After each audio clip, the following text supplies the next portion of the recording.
Sa harap ng mga usapin ng kapangyarihan at epekto nito sa tao, hindi maiiwasan ang tanong ng pananagutan.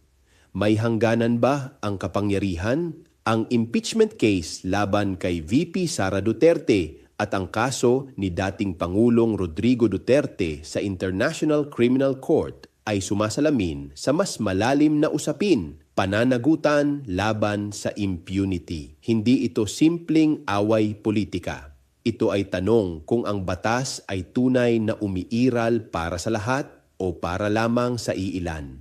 Kapag ang mga nasa kapangyarihan ay hindi napapanagot, ang mensahe ay malinaw.